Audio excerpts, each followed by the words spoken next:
వరద బాధితుల్ని ఆదుకోవడంలో ప్రభుత్వమైన 6 నిమిషాల వీడియోని ఇంట్లో కూర్చొని పంపించారు రోజా గారు. 6 నిమిషాలు మాట్లాడిందంటే 6 సెకండ్లు కూడా ఆలోచించలే ఆమెకి ఇంగిత జ్ఞానం కూడా లేకుండా మాట్లాడుతుందంటే అర్థం చేసుకోవాలి. ఇంకా ఏం మాట్లాడుతుందో తెలియదు. ఎక్కడికో పోయి కూర్చొని దూరం కూర్చొని అవాకులు చివాకులు పెరుస్తూ ఉంది. అసలు ఏం మాట్లాడుతుందో సబ్జెక్ట్ ఉందో కూడా తెలియకుండా మాట్లాడుతూ ఉంది. ఈ రాష్ట్రానికి ఎమ్మెల్యే చేసి మంత్రి చేసి ఇలాంటి మాటలు మాట్లాడడం చాలా శోచనీయం, అసలు దురదృష్టం. దీనికన్నా దరిద్రం ఇంకోట్లే. ఇలాంటి ఆమె ఇలాంటి రాష్ట్రంలో మంత్రిగా చేసిందని చెప్పడానికి మన రాష్ట్రం ఇలా అయ్యిందని కారణం వేరే ఉదాహరణ అవసరమే లేదు.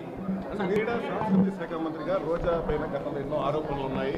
ఇప్పుడు గవర్నమెంట్ మీది ఆమె జైలు పంపించే అవకాశాలు ప్రచారం కూడా జరుగుతుంది. నిజంగానే అంటే ఒక్కొక్కరు ఈరోజు నంది కాంపిటీషన్ అరెస్ట్ చేశారు. రోజా కూడా అరెస్ట్ చేసే అవకాశం ఉంటుంది.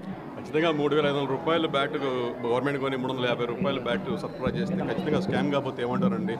అది బ్యాట్ ఆడకముందే ఇరిగిపోతున్నాయి. 3,500 రూపాయలు ఒక బ్యాట్, 3,500 6,500 మొత్తం కూడా స్కామ్, మొత్తం దోచుకున్నారు.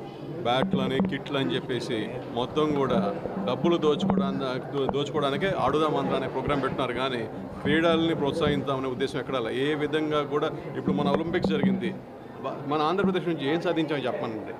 సరే, నేషనల్ లెవెల్లో ఎన్ని మెడల్స్ కొట్టామని చెప్పండి 5 సంవత్సరాల్లో. ఏది దేనికి కూడా ఫలితాలు ఏముండవు. డబ్బులు మటుకు ఉదాహరణ ఖర్చు పెట్టడం, తినేయడం తప్పితే ఇంకేముండదు.